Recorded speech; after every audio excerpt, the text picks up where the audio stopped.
Dylan from Toronto, Canada. He has 2 questions. About Edge, as a matter of fact. What are your thoughts on Edge? You are often very complimentary of his work, but I get the feeling that you're really more of a Christian fan and that Edge is not one of your favorites. Personally, Edge is my top 3, behind only Austin and Brett. Do you think he is one of the top 10 all-time greats?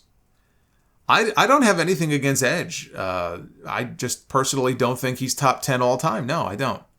He may have the most accolades, or the most championships, but that has nothing to do with it. He was part of a great tag team, him and Christian. He had a great singles run as a heel in the mid-2000s. He's a great promo, great facial expressions. Those are all very important things. He's a Hall of Famer, right? Through and through, he's a Hall of Famer, but he just doesn't rank top 10 for me. I mean, you're talking all time, right? That encompasses a lot of ground. If I were to rank Edge number 15 or number 20, it doesn't mean I dislike Edge. 15 or 20 on an all-time list, I mean, even 30 all-time. It's still a great place to be. And honestly, it's hard to put a number on it. I'm not going to sit here and put a whole list together right now, but that's about where I would see Edge. If I think back to years ago, WWE, and this might have even been before he retired the first time. He may have still been active at that time. WWE did a list. They did a top 50 list where they ranked Edge somewhere around number 20. And I don't remember if it was 20 or if it was like 18 or 19. It was somewhere around there. Let's say it was 20. I think that's fair. I think that's a fair place to put him. And I like Christian too. The issue with Christian, the way I would describe it, is that he's a jack of all trades, master of none. He's great at a lot of different things, but he's not the best at any single one of them. He never stood out as much as Edge did. Edge had a better look, right? I mean, they both had the long hair, but you could tell WWE looked at Edge as being the poster boy. So Edge had a better look. I think Edge is a little bit taller than him. And yes, that does matter, or that did matter in WWE. But he just never stood out as much as Edge did. And in WWE, what worked against him was that Vince McMahon thought he had a ratty face. That's where the blue dot story comes from. Christian's face really bothered Vince McMahon. He didn't think Christian was ugly, per se, but he thought Christian had this very ratty-looking face, and it really bothered him. I don't know why. I think it was Alex Greenfield. He was a writer for WWE at the time who told the story. He was on the plane with Vince. I don't know where they were flying back from or flying to, but Vince brought up some member of the Kennedy family that was accused of rape in the 90s. When the woman testified at the trial, all the television networks, they put a blue dot over her face to protect her identity. So Vince's idea was, well, goddamn, pal, let's put a blue dot over Christian's face every time he comes out on television. And he was serious. Now, we never got the blue dot. Thankfully, he either forgot or he got talked out of it. But I truly believe if Vince McMahon did not have it out for this guy, he would have been a world champion a lot sooner than he was. And maybe he would have gotten over as a much bigger star than he did. That little feud they teased with John Cena when Christian still had Tyson Tomko with him, the people were down for it. A Cena-Christian program could have worked, but they didn't do it. That's one of the reasons why Christian left. Because he realized they're never going to see me in this light. He knew he had something with Cena. They didn't take advantage of it. And I think he even met with Vince and expressed his frustrations, and he was flat out told, look, you're not at that level. So he left. That's why he went to Impact. So I won't say Edge is overrated, but Christian is definitely underrated.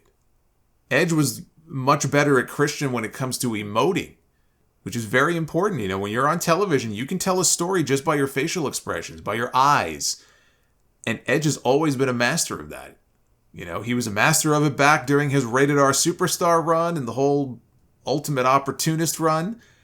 And you look at some of those promos during the pandemic era when he did the promos from his home or his gym, or if he was in an empty building with no fans and it was dead quiet and it was just Edge looking into the camera, cutting an intense promo. He's very good at that.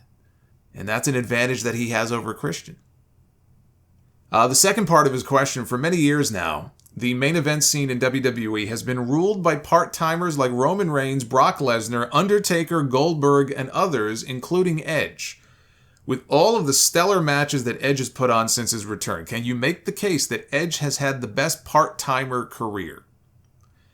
I think he definitely is. I mean, he's had some great matches. WrestleMania, the Triple Threat with Roman and Daniel Bryan.